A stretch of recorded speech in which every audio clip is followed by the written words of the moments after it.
Kitchen में खड़ा होकर खाना बनाते बनाते सरला की कमर दुखने लगी, पर वे क्या करे, इतने मेहमान जो आ रहे हैं।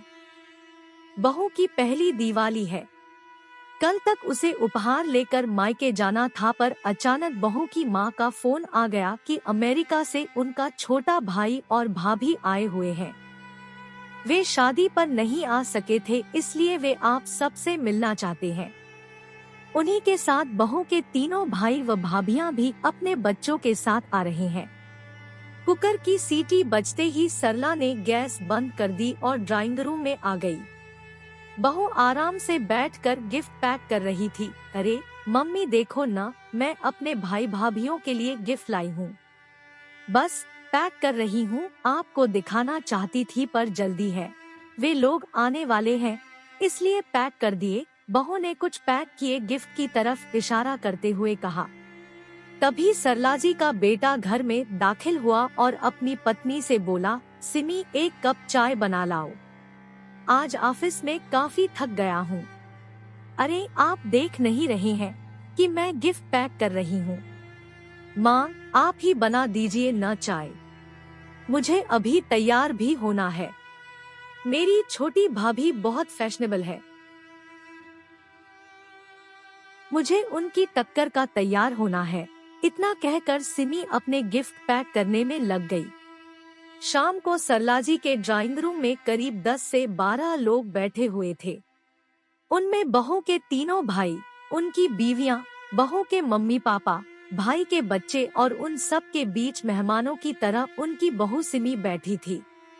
सरला ने इशारे से बहू को बुलाया और रसोई घर में ले जाकर कहा, सिमी सबके लिए चाय बना दे, तब तक मैं पकौड़े तल लेती हूँ। क्या मम्मी, मायके से परिवार के सारे लोग आए हैं और आप कह रही हैं कि मैं उनके साथ न बैठकर यहाँ रसोई में काम करूँ? मैं तो कब से कह रही हूँ कि आप एक नौकर रख लो, पर आप हैं कि बस अब मुझसे कुछ मत करने को कहिए। मेरे घर वाले मुझसे मिलने आए हैं, अगर मैं यहाँ किचन में लगी रहूंगी तो उनके आने का क्या फायदा। इतना कहकर सिमी किचन से बाहर निकल गई और सरला किचन में अकेली रह गई। उन्होंने शांत रहकर काम करना ही उचित समझा। सरलाजी ने जैसे तैसे चाय और पकौड़े बनाकर बाहर रख दिए और वापस रसोई में खाना गरम करने चली गई। बाहर से ठहाकों की आवाजें जब जब उनके कानों में पड़ती, उनका मन जल जाता।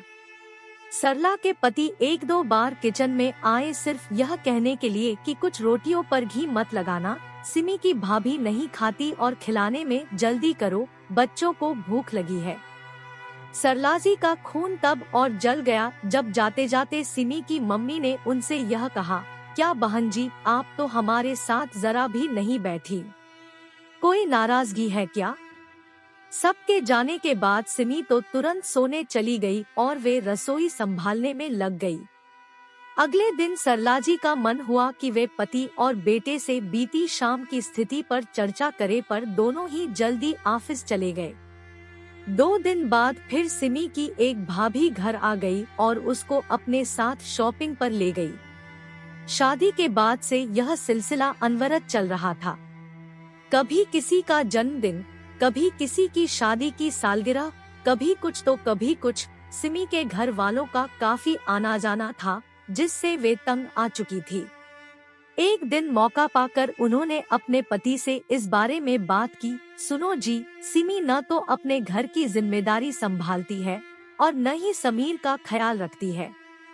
मैं चाहती हूँ कि उसका अपने मायके आना जाना कुछ कम हो। शादी को साल होने जा रहा है और बहू आज भी महीने में 7 दिन अपने मायके में रहती है और बाकी के दिन उसके घर का कोई न कोई यहाँ आ जाता है।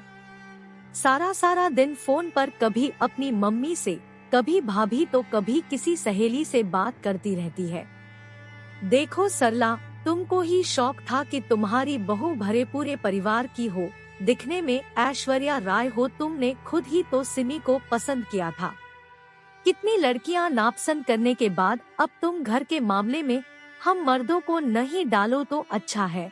सरलाजी सोचने लगी कि इनकी बात भी सही है।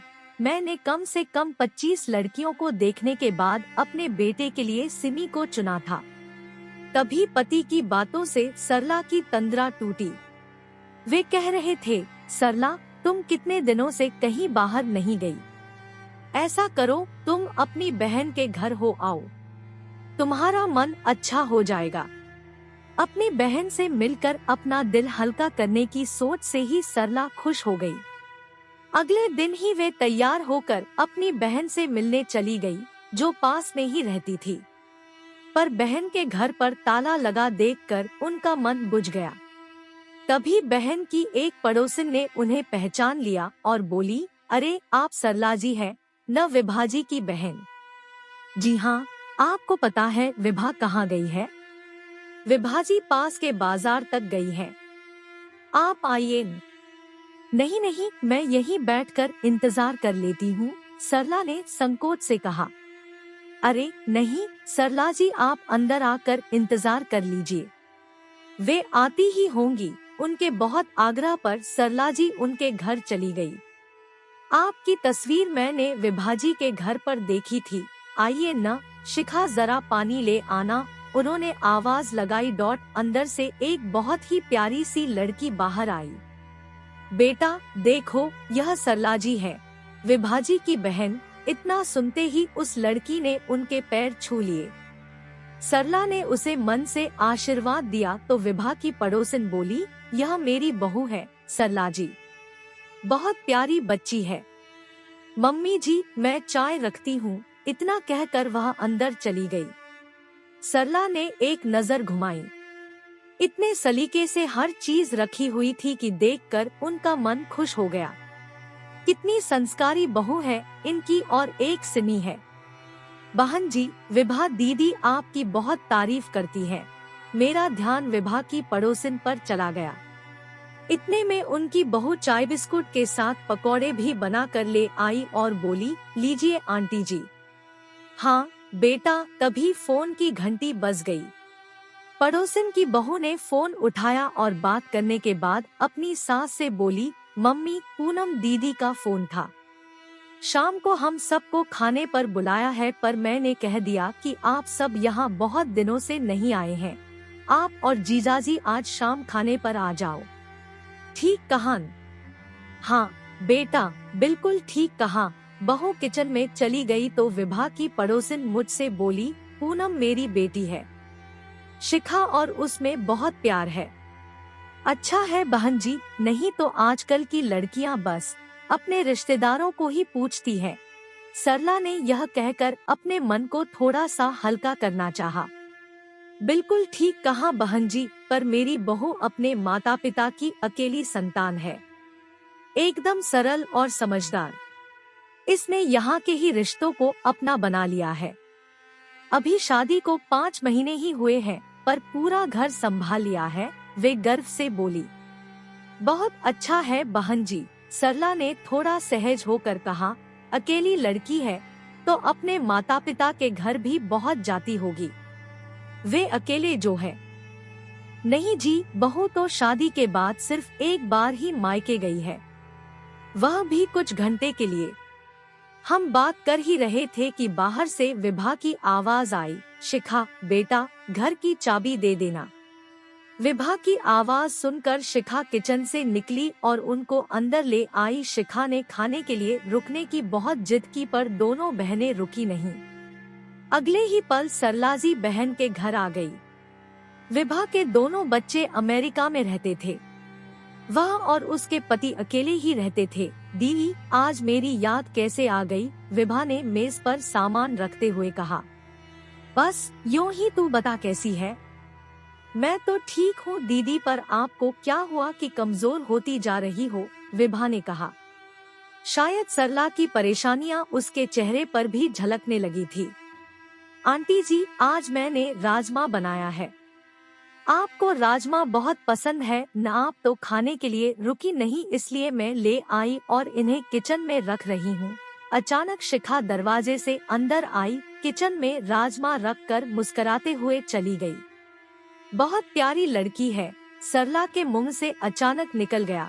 अरे दीदी, यही वह लड़की है जिसकी बात मैंने समीर के लिए चलाई थी, याद है न आपको? इनके ऑफिस के एक साथी की बेटी। दीदी आपको याद नहीं आया क्या? विभा ने सरला की याददाश्त पर जोर डालने को कहा। अरे दीदी, जिसकी फोटो भी मैंने मंगवा ली थी, पर इसका कोई भाई नहीं था, अकेली बेटी थी, इसलिए आपने फोटो तक नहीं देखी थी। विभा की बात से सरला को ध्यान आया कि विभा ने उनसे इस लड़की के बारे में कहा था, पर उन्होंने कहा था कि जिस घर में बेटा नहीं उस घर की लड़की नहीं आएगी मेरे घर में, क्योंकि माता पिता कब तक रहेंगे, भाइयों से ही तो मायका होता है, तीज त्योहार पर भाई ही तो आता है। यही कहकर उन्होंने फोटो तक नहीं देखी थी। दीदी, इस लड़की की फोटो हमारे घर पर पड़ी थी। श्रीमती वर्मा ने देखी तो उनको लड़की पसंद आ गई और आज वह उनकी बहू है। बहुत गुणी है शिखा। अपने घर के साथ साथ हम पति पत्नी का भी खूब ध्यान रखती है। आओ चलो दीदी, हम खाना खा लेते हैं। राजमा के स्वाद में शिखा का एक और गुण झलक रहा था। घर वापस आते समय सरला जी को अपनी गलती का एहसास हो रहा था कि लड़की के गुणों को अनदेखा करके उन्होंने भाई न होने के दकियानुसी विचार को आधार बनाकर शिखा की फोटो तक देखना पसंद नहीं किया। इस एक चूक की सजा अब उन्हें ताउम्र भुगतनी होगी। हेलो दोस्तों, आपका हमारे चैनल स्टोरी प्लीज पर बहुत बहुत स्वागत है। इसी तरह की और इंटरेस्टिंग वीडियोस देखने के लिए हमारे चैनल को सब्सक्राइब करके बेल आइकन जरूर दबाएं। Thank you.